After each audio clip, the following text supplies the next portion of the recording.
Baja adalah logam terkeras yang diciptakan manusia untuk menghancurkan. Namun, apa jadinya jika sebuah kapak baja raksasa yang konon bisa membelah gunung mendadak hancur berkeping-keping hanya karena menyentuh udara di sekitar kepala seorang pria yang sedang berdoa? Dihina sebagai orang gila, dicaci sebagai pemalas, dan dianggap sebagai beban desa. Inilah Saridin, atau yang kita kenal sebagai Syekh Jangkung. Sosok wali nyeleneh, murid Sunan Kalijaga, yang membuktikan bahwa di atas kekuatan senjata, ada kekuatan doa yang sanggup melipat dunia. Hari ini, Jendela Syiar akan membawa Anda masuk ke dalam labirin rahasia karomah Sang Wali Jangkung. Mulai dari misteri air di keranjang bocor, hingga geger di Istana Mataram yang membuat Sultan Agung sendiri harus turun tangan. Namun, sebelum kita membongkar rahasia besar ini, mari kita bangun lingkaran kebaikan di sini.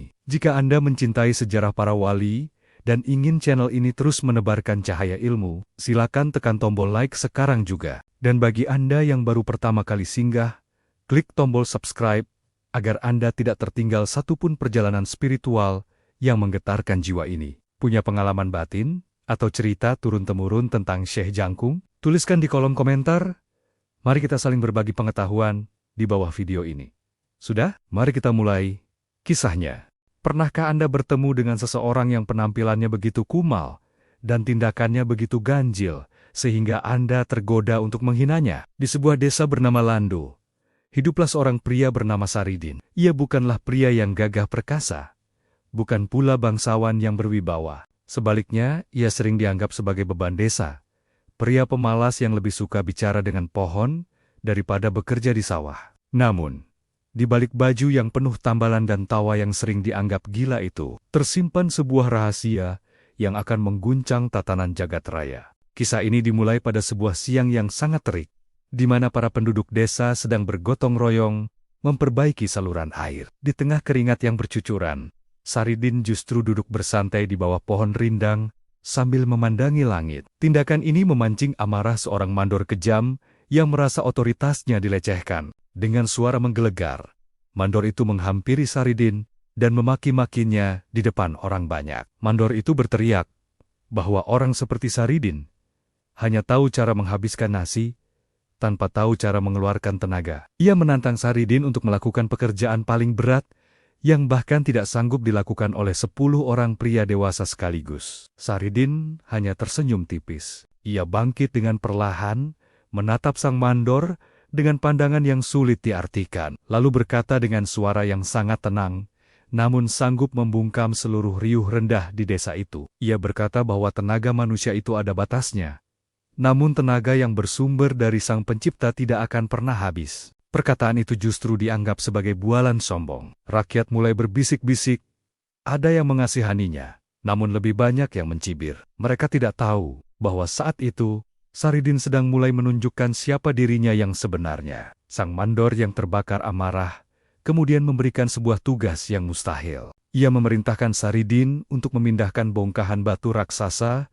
yang menutupi aliran air hanya dengan menggunakan tangan kosong sebelum matahari terbenam. Jika gagal, Saridin harus pergi dari desa itu selamanya. Suasana berubah menjadi sangat mencekam.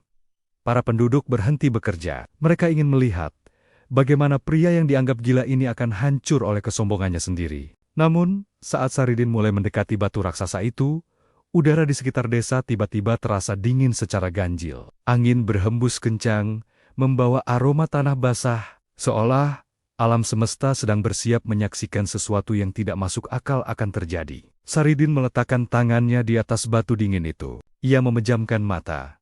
Bibirnya bergerak tanpa suara, merapalkan doa yang menembus langit ketujuh. Disinilah, untuk pertama kalinya, penduduk desa Lando menyadari bahwa pria yang mereka hina selama ini adalah sosok yang sangat berbahaya, sekaligus luar biasa. Apa yang terjadi saat tangan kurus Saridin mulai mendorong batu seberat ribuan kuintal tersebut? Benarkah kekuatan itu murni berasal dari tenaga manusia?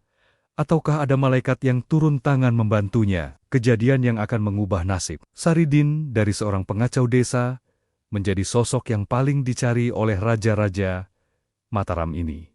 baru saja dimulai. Kejutan besar di depan mata akan segera meruntuhkan segala kesombongan akal manusia. Batu raksasa yang menutupi aliran air itu bergeser seolah kehilangan beratnya, hanya dengan sekali sentuhan tangan Saridin. Namun, bukannya sujud syukur, Sang Mandor dan orang-orang yang iri justru semakin panas hatinya. Mereka menganggap itu hanyalah sebuah keberuntungan atau bantuan jin yang menyesatkan. Rasa benci mereka telah menutup mata hati untuk melihat kebenaran di depan mata. Keesokan harinya, sebuah hukuman baru disiapkan untuk menghancurkan harga diri Saridin. Kali ini perintahnya jauh lebih tidak masuk akal dan benar-benar menghina akal sehat. Sang Mandor menyerahkan sebuah keranjang bambu yang sudah tua, penuh dengan lubang, dan sangat bocor di sana-sini. Ia memerintahkan Saridin untuk mengisi kolam besar di tengah desa dengan air dari sungai menggunakan keranjang bambu tersebut. Secara logika, ini adalah pekerjaan yang sia-sia. Air akan langsung tumpah sebelum Saridin sempat melangkah satu kali pun. Para penduduk berkumpul di pinggir sungai dengan tawa yang mengejek. Mereka sudah bersiap-siap untuk menyoraki kegagalan pria yang mereka sebut gila ini. Mereka membayangkan Saridin akan berlari-lari konyol dengan keranjang yang terus-menerus meneteskan air sampai ia kelelahan dan menyerah. Namun, Saridin tetap tenang. Wajahnya tidak menunjukkan rasa kesal sedikit pun. Ia mengambil keranjang bambu itu dengan sikap penuh hormat, seolah-olah benda itu adalah wadah emas paling berharga. Ia berjalan perlahan menuju pinggir sungai yang airnya sedang mengalir deras. Sebelum mencelupkan keranjang itu, Saridin duduk bersimpuh sejenak. Ia berbisik pada air, ia bicara pada bambu. Ia berkomunikasi dengan alam semesta yang merupakan ciptaan Tuhannya. Baginya, tidak ada yang bocor jika sang pemilik air menghendaki air itu tetap tinggal. Saat ia mencelupkan keranjang itu ke dalam sungai, keajaiban yang akan diceritakan secara turun-temurun di tanah Jawa akhirnya terjadi. Ketika Saridin mengangkat keranjang bambu yang penuh lubang itu, tidak ada satu tetes air pun yang jatuh ke tanah. Air sungai itu terlihat seolah-olah membeku atau terperangkap oleh dinding gaib di dalam keranjang yang bolong. Saridin berjalan dengan langkah santai menuju kolam desa. Setiap langkahnya diikuti oleh mata penduduk yang terbelalak tidak percaya. Beberapa orang bahkan mengucek mata mereka berkali-kali, mengira mereka sedang terkena sihir atau halusinasi massal. Keranjang itu tetap penuh dengan air sampai ia menuangkannya ke dalam kolam. Saridin melakukan itu berkali-kali dengan wajah yang tetap datar, tanpa sedikit pun niat untuk pamer. Setiap kali keranjang itu masuk ke sungai,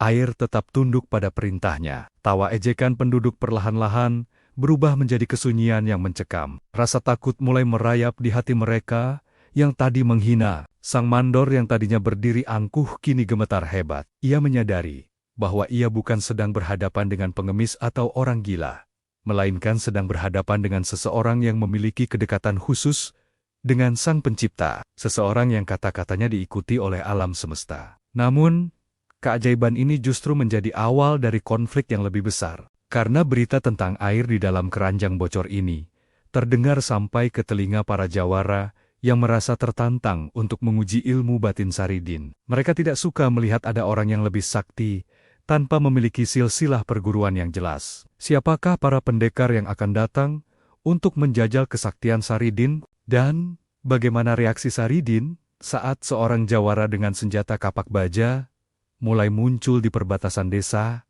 untuk mengincar nyawanya? Keajaiban keranjang bocor itu seharusnya cukup untuk membungkam para pembenci.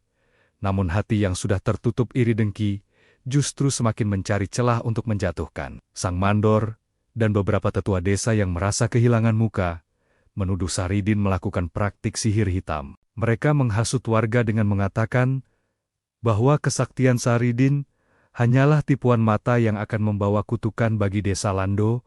Untuk membuktikan tuduhan itu, mereka memberikan satu lagi tantangan yang dianggap mustahil. Saat itu, desa Lando tengah dilanda musim kemarau yang sangat panjang. Tanah pecah-pecah dan sumur-sumur mengering. Sang Mandor membawa sebuah buah kelapa yang sudah sangat tua, kering, dan bahkan bagian dalamnya sudah mulai membusuk. Ia melemparkan kelapa itu ke kaki Saridin di tengah sebuah lahan yang paling tandus di desa itu. Ia memerintahkan Saridin untuk menanam kelapa busuk itu. Sang mandor berkata dengan nada mengejek, bahwa jika Saridin benar-benar seorang wali, maka pohon kelapa itu harus tumbuh dan berbuah seketika untuk memberi minum seluruh desa yang sedang kehausan. Jika kelapa itu tidak tumbuh, maka Saridin akan diseret keluar desa dan rumahnya akan dibakar karena dianggap membawa sial. Saridin hanya memandangi kelapa kering itu dengan tatapan penuh kasih sayang. Bagi mata manusia biasa, itu adalah sampah yang tidak berguna. Namun bagi mata batin Saridin,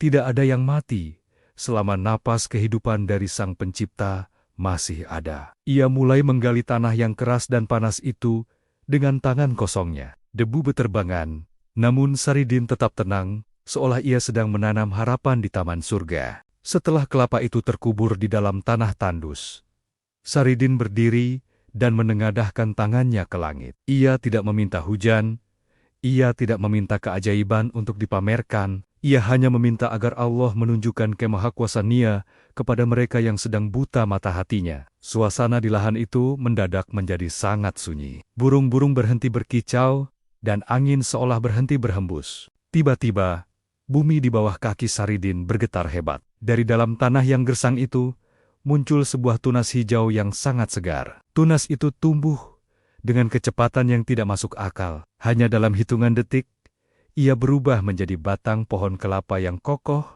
menjulang tinggi, menantang langit. Daun-daunnya melambai dengan subur, dan yang paling mengejutkan adalah munculnya mayang-mayang kelapa yang langsung berubah menjadi buah kelapa hijau yang sangat besar dan berlimpah. Para penduduk yang tadi mencibir, kini jatuh tersungkur. Mereka melihat dengan mata kepala sendiri bagaimana sebatang pohon kelapa tumbuh besar. Hanya dalam hitungan menit, di tanah yang tidak mungkin bisa ditanami apapun. Saridin kemudian meminta warga untuk memetik buahnya. Anehnya, saat buah itu dibelah, air kelapanya terasa sangat sejuk dan segar, sanggup menghilangkan dahaga seluruh penduduk desa, seolah-olah mereka sedang meminum air dari telaga surga. Namun, di balik kegembiraan warga, ada sepasang mata yang menatap dengan penuh kebencian dari balik semak-semak. Ia adalah seorang pendekar bayaran yang dikenal sebagai Jawara Baja. Ia disewa oleh musuh-musuh Saridin yang merasa terancam dengan pengaruh sang wali yang semakin kuat. Sang Jawara membawa sebuah kapak raksasa yang terbuat dari baja pilihan yang konon bisa membelah gunung. Sang pendekar tidak tertarik pada air kelapa atau mukjizat. Ia hanya tertarik untuk menebas kepala pria yang dianggapnya telah mengacaukan tatanan ilmu kesaktian di tanah Jawa. Ia mulai melangkah keluar dengan angkuh, mengayun-ayunkan kapak bajanya yang berkilau di bawah terik matahari. Apa yang akan terjadi saat kesaktian alamiah Saridin harus berhadapan dengan senjata paling mematikan di wilayah itu? Benarkah kapak baja itu tidak bisa dipatahkan oleh apapun?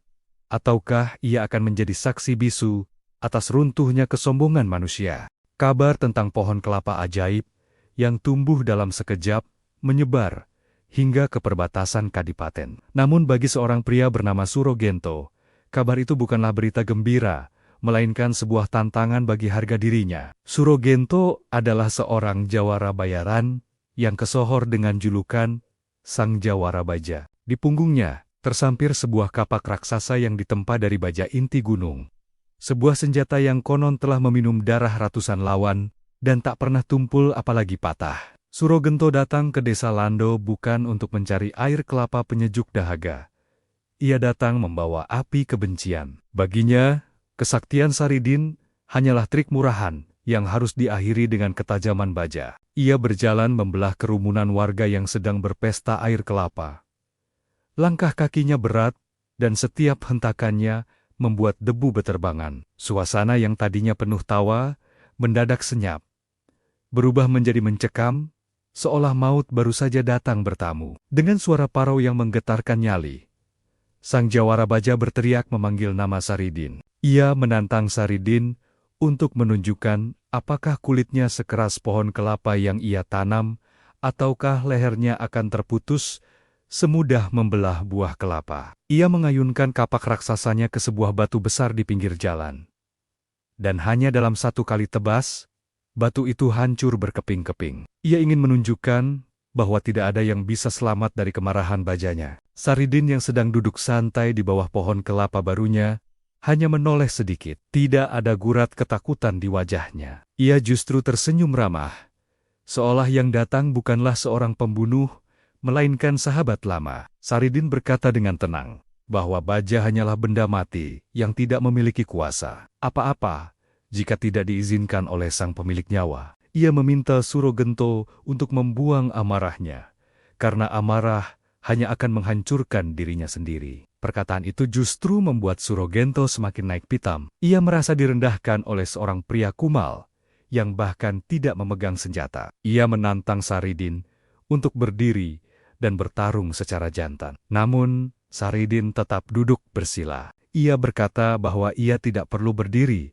untuk menghadapi sesuatu yang fana. Ia justru menantang sang jawara untuk mengerahkan seluruh tenaga dalamnya dan menghantamkan kapak itu ke arahnya sesuka hati. Warga yang melihat kejadian itu berteriak ketakutan. Beberapa orang menutup mata, tidak sanggup membayangkan tubuh Kurus Saridin akan terbelah menjadi dua oleh kapak raksasa tersebut. Sang jawara baja mulai mengambil ancang-ancang. Ia memusatkan seluruh energi hitamnya ke kedua lengannya. Urat-urat di lehernya menonjol, dan kapak bajanya mulai memancarkan aura kegelapan yang sangat dingin. Surogento melompat tinggi ke udara, berteriak dengan suara yang memecah langit, dan mengayunkan kapak bajanya tepat ke arah kepala Saridin yang masih terpejam tenang. Angin kencang berhembus akibat dorongan senjata maut tersebut. Semua orang yakin bahwa hari itu akan menjadi hari terakhir bagi sang wali jangkung. Namun, tepat beberapa inci sebelum mata kapak itu menyentuh ubun-ubun Saridin,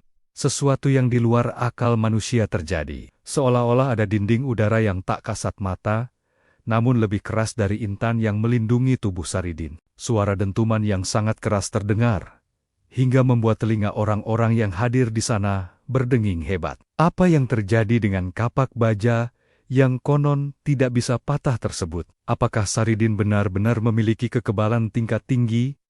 Ataukah ada rahasia lain di balik hancurnya kesombongan sang jawara? Suara benturan itu tidak terdengar seperti besi menghantam daging, melainkan seperti gunung yang runtuh. Ledakan energi yang terpancar dari tubuh Saridin membuat Surogento terpental ke belakang, hingga jatuh tersungkur di atas tanah. Debu membumbung tinggi menutupi pandangan semua orang. Saat debu perlahan-lahan memudar, pemandangan yang tersaji membuat jantung setiap orang yang hadir seakan berhenti berdetak.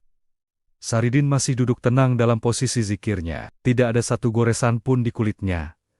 Bahkan ujung rambutnya pun tidak tersentuh oleh tajamnya baja. Ia membuka matanya perlahan-lahan, memandang Surogento dengan tatapan yang sangat teduh, tanpa ada sedikit pun dendam di dalamnya. Namun, kejutan sesungguhnya terletak pada apa yang dipegang oleh sang jawara. Surogento menatap tangannya dengan gemetar hebat. Kapak baja raksasa yang menjadi kebanggaannya, senjata yang ditempa dari inti gunung dan tak pernah terkalahkan itu, kini telah hancur berkeping-keping. Potongan-potongannya berserakan di tanah, layaknya pecahan kaca yang remuk. Bagian gagangnya yang tersisa di tangan sang jawara pun berubah menjadi serbuk besi yang halus. Baja yang konon paling keras di wilayah itu telah kalah oleh kelembutan doa. Surogento berteriak histeris, seolah ia kehilangan separuh jiwanya. Ia tidak bisa menerima kenyataan bahwa senjatanya hancur hanya karena menghantam udara kosong. Di atas kepala seorang pria yang tidak melawan, ia mencoba bangkit dan menyerang dengan tangan kosong,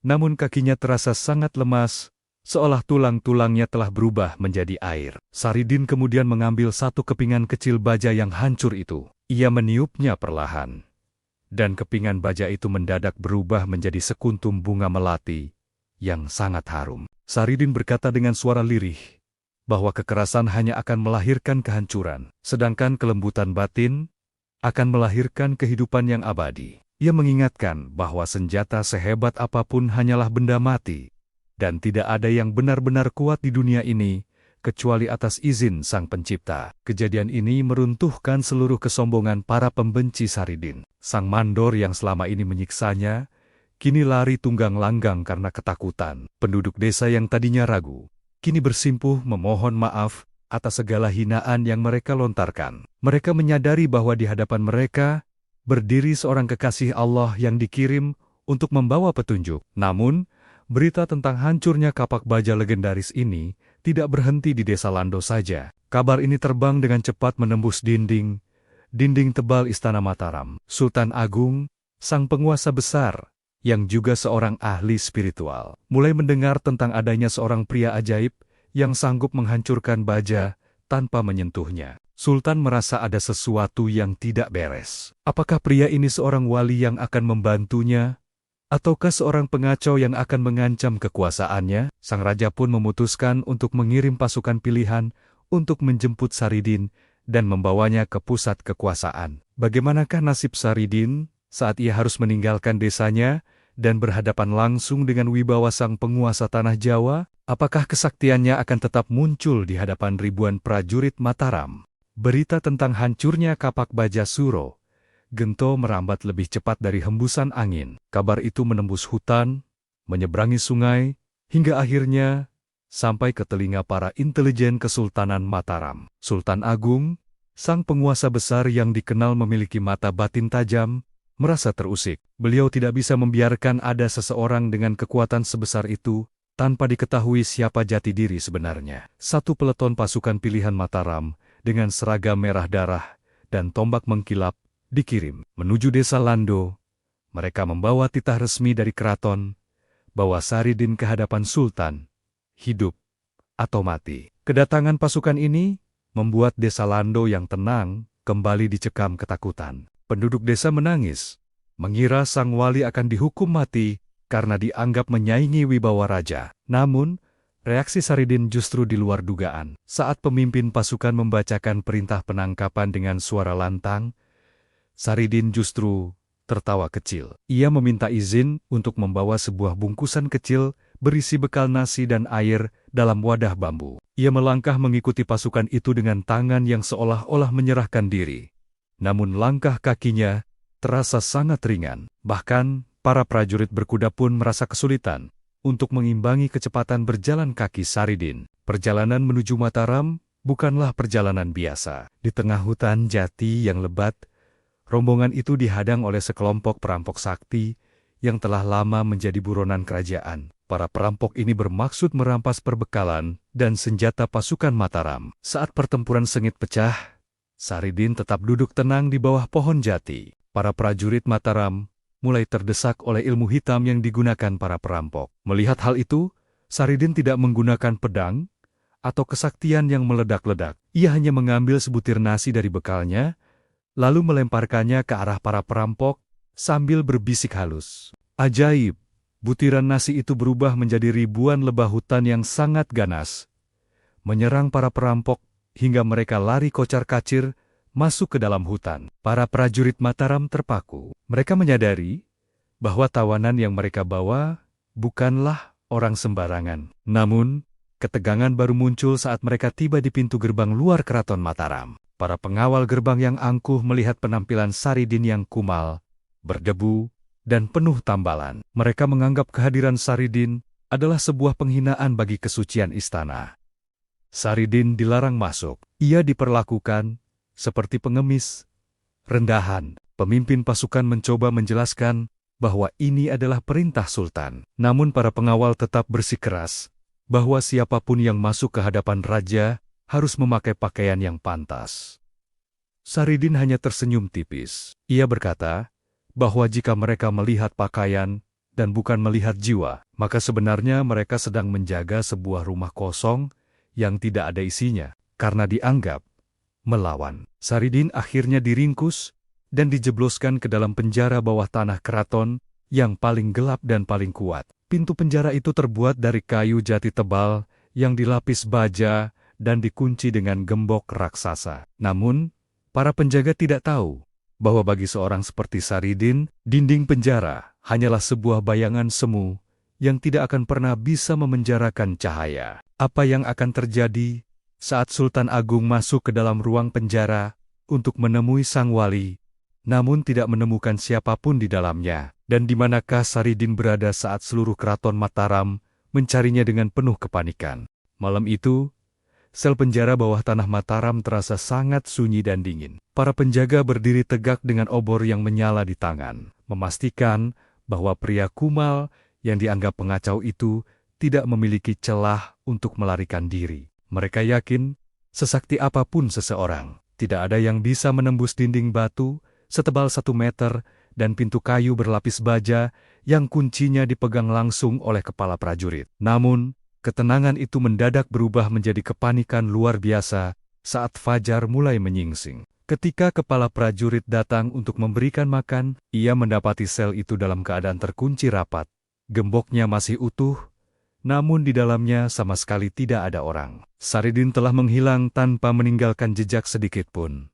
Seolah-olah ia baru saja menguap bersama udara malam. Kabar ini meledak seperti petir di pagi buta. Seluruh keraton Mataram geger. Sultan Agung yang sedang melakukan meditasi pagi segera memerintahkan seluruh prajurit untuk mengepung area istana. Mereka menggeledah setiap sudut, mulai dari gudang senjata hingga taman sari, namun hasilnya nihil. Saridin seolah-olah telah lenyap dari muka bumi. Di tengah kepanikan itu, salah seorang dayang istana berlari dengan wajah pucat menuju ruang utama. Ia melaporkan bahwa ada seorang pria kumal dengan baju penuh tambalan sedang duduk santai di singgasana emas sultan, sambil asyik memakan buah-buahan yang tersedia di meja raja. Dengan kemarahan yang meluap, pasukan pengawal segera menyerbu ruang singgasana. Namun, pemandangan yang mereka lihat justru membuat nyali mereka menciut. Saridin memang ada di sana, duduk bersila di atas kursi raja dengan ekspresi wajah yang sangat damai. Saat para prajurit hendak meringkusnya, tubuh Saridin tiba-tiba terlihat menjadi sangat banyak. Ia ada di singgasana, namun ia juga terlihat sedang berjalan di atas air kolam istana. Dan di saat yang sama, suaranya terdengar menggema dari arah atap bangunan. Sultan Agung yang akhirnya tiba di lokasi segera menyadari apa yang sedang terjadi. Beliau adalah seorang raja yang juga memiliki kedalaman ilmu spiritual. Sultan mengangkat tangannya, memerintahkan seluruh prajurit untuk menurunkan senjata dan menjauh. Beliau tahu bahwa yang sedang ia hadapi bukanlah seorang pemberontak, melainkan seorang wali yang sedang memberikan pelajaran tentang hakikat kebebasan. Sultan Agung melangkah maju dan bertanya dengan suara penuh wibawa, namun penuh rasa hormat. Beliau bertanya mengapa Saridin mempermainkan para penjaga dan masuk ke ruang suci istana tanpa izin. Saridin pun menjawab dengan kalimat yang sangat mendalam. Ia berkata bahwa tembok setebal apapun dan gembok sekuat apapun tidak akan pernah bisa mengurung jiwa yang sudah berserah diri sepenuhnya kepada Allah. Ia ingin menunjukkan bahwa istana yang megah ini pun hanyalah sebuah penjara jika hati penghuninya masih terikat oleh nafsu kekuasaan.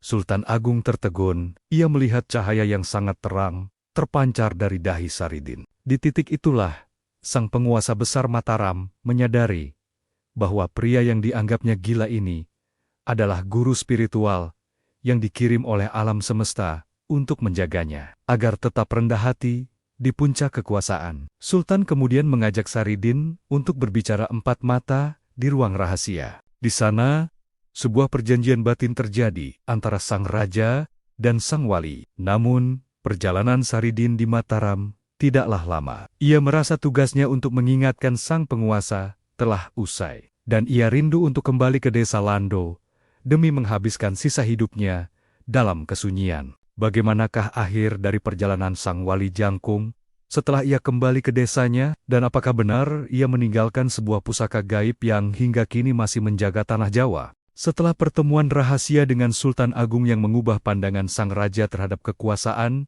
Saridin atau Syekh Jangkung memilih untuk meninggalkan segala kemewahan istana. Baginya, singgasana emas tidak lebih berharga daripada debu di jalanan desa Lando. Ia kembali ke tanah kelahirannya. Namun, bukan lagi sebagai pria yang dihina, melainkan sebagai sosok yang kehadirannya selalu dinantikan sebagai penyejuk jiwa. Di masa tuanya, Saridin menetap di wilayah Lando, Pati. Ia tidak lagi menunjukkan kesaktian yang meledak-ledak seperti menghancurkan baja atau melipat bumi. Ia justru memilih jalan yang paling sulit bagi manusia biasa, yaitu jalan kesabaran dan kesederhanaan. Ia menghabiskan hari-harinya dengan mencangkul sawah dan mengajar makrifat kepada siapapun yang datang, mulai dari petani miskin hingga bangsawan yang sedang kehilangan arah. Satu pesan yang selalu ia sampaikan kepada murid-muridnya adalah bahwa musuh yang paling keras bukanlah kapak baja Surogento, melainkan ego dan kesombongan yang ada di dalam dada manusia. Ia mengajarkan bahwa wali sejati bukanlah mereka yang bisa terbang atau berjalan di atas air, melainkan mereka yang tetap rendah hati saat dipuji dan tetap tersenyum saat dihina. Ketika saatnya tiba bagi sang kekasih Allah untuk berpulang, suasana di Landoh berubah menjadi sangat magis. Langit yang cerah tiba-tiba dinaungi awan putih yang membentuk payung raksasa. Saridin menghembuskan napas terakhirnya dalam posisi sujud yang sangat tenang. Konon, saat jasadnya hendak dimandikan, aroma wangi bunga kenanga menyerbak hingga ke desa-desa tetangga.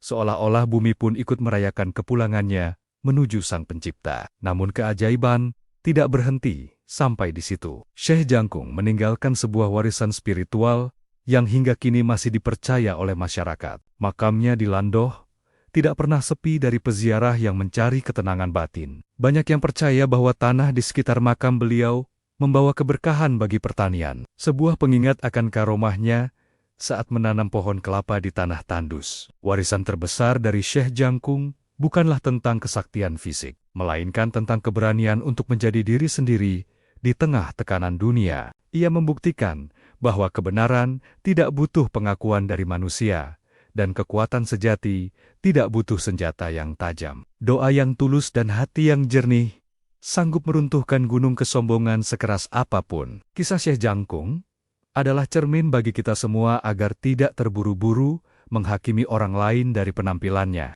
Karena terkadang, di balik baju yang paling kumal dan sikap yang paling sederhana, tersimpan cahaya ketuhanan yang paling terang. Kini, meskipun sosok fisiknya telah tiada, gema zikir Sang Wali Jangkung masih terus terdengar di sanubari mereka yang mau merenung. Ia telah pulang, meninggalkan jejak keajaiban yang tidak akan pernah luntur oleh zaman. Sebuah bukti nyata bahwa di atas baja masih ada doa, dan di atas kekuasaan masih ada cinta dari Sang Pencipta. Terima kasih telah mengikuti perjalanan panjang ini. Semoga hikmah dari kesabaran Syekh Jangkung senantiasa mengalir dalam hidup kita semua. Kami Jendela Syiar, pamit undur diri. Sampai jumpa di kisah para wali dan kekasih Allah selanjutnya yang tak kalah menggetarkan jiwa.